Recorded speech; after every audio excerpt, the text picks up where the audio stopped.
Assalamualaikum warahmatullahi wabarakatuh. Perkenalkan, nama aku Lisda Dwi Najwa dari kelas 10 IPS 1. Kali ini aku akan membahas materi tentang penginderaan jauh. Definisi penginderaan jauh.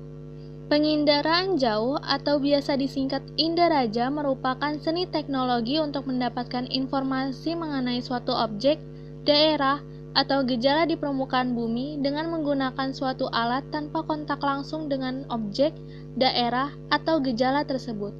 Secara umum, penginderaan jauh berkaitan dengan pengolahan citra dalam mengetahui atau mengamati suatu fenomena di permukaan bumi. Sejarah penginderaan jauh. Penginderaan jauh modern mulai dikenal manusia pada tahun 1858 ketika Gaspard Félix Tournachon pertama kali memotret kota Paris menggunakan balon udara. Inderaja kemudian digunakan pada zaman Perang Dunia I dan II, di mana negara-negara yang berperang menggunakan data inderaja sebagai panduan rencana misi pertempuran.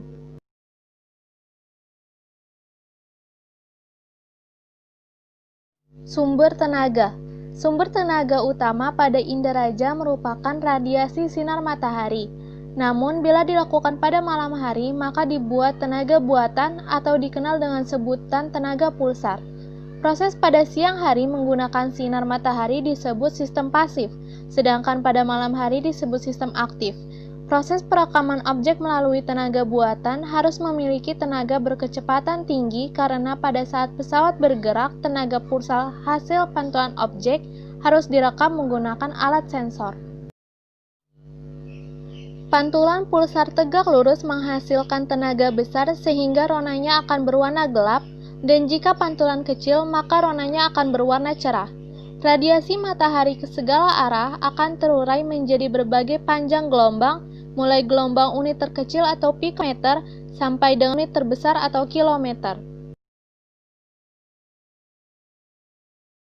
Atmosfer.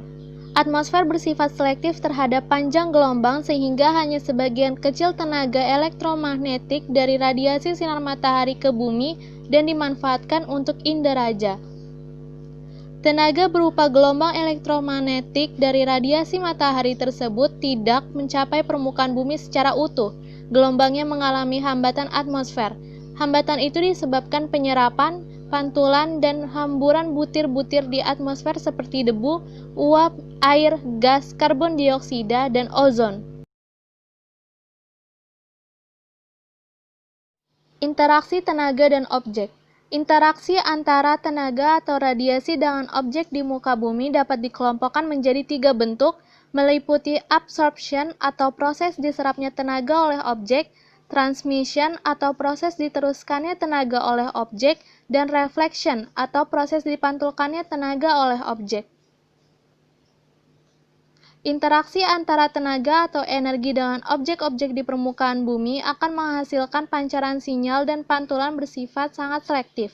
Jika karakteristik objek di permukaan bumi berstruktur halus, permukaan objek akan bersifat seperti cermin sehingga hampir semua energi dipantulkan ke arah yang sama atau disebut specular reflection. Sementara permukaan objek memiliki tekstur kasar, maka hampir semua tenaga dipantulkan ke berbagai arah atau disebut diffuse reflection. Sensor. Pengumpulan data dalam penginderaan jauh dilakukan dari jarak jauh dengan menggunakan sensor. Oleh karena itu, diperlukan tenaga penghubung pembawa data tentang suatu objek di permukaan bumi ke sensor. Data tersebut dikumpulkan dan direkam sensor melalui 3 cara, meliputi distribusi daya atau force, direkam dengan gravitometer. Distribusi gelombang bunyi direkam dengan sonar untuk mengumpulkan data gelombang suara di dalam air, dan distribusi gelombang elektromagnetik direkam dengan kamera untuk mengumpulkan data berkait pantulan sinar. Sensor merupakan alat untuk melacak, mendeteksi, dan merekam suatu objek dalam daerah jangkauan tertentu. Tiap sensor memiliki kepekaan tersendiri terhadap bagian spektrum elektromagnetik. Kemampuan sensor untuk merekam gambar terkecil disebut resolusi spasial. Semakin kecil objek direkam, semakin baik kualitas sensor itu dan semakin baik resolusi spasial dari citra.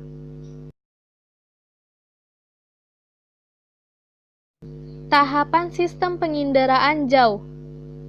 Yang pertama, deteksi. Usaha untuk mengenali objek yang terdapat di citra dengan menggunakan alat penginderaan atau sensor. 2. Identifikasi. Usaha yang dapat dikenali berdasarkan karakteristiknya. 3. Analisis. Bertujuan untuk mengelompokkan karakteristik objek. Yang keempat, klasifikasi. Tahap yang merujuk pada kesimpulan dan hipotesis.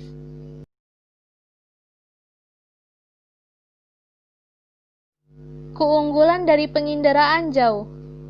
1. Citra menggambarkan objek kajian di permukaan bumi dengan bentuk, letak, dan wujud yang sama dengan aslinya dengan daerah cangkupan yang luas.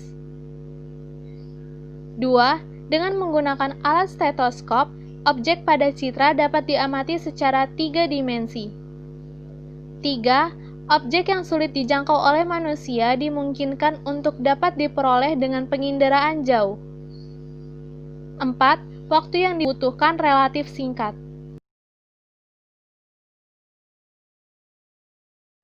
Kelemahan dari penginderaan jauh. 1. Tidak semua orang dapat menggunakan karena harus memiliki keahlian khusus.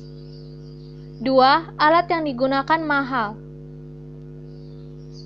3. Proses dari awal hingga akhir rumit. Sekian video pembahasan materi penginderaan jauh dari saya. Terima kasih. Wassalamualaikum warahmatullahi wabarakatuh.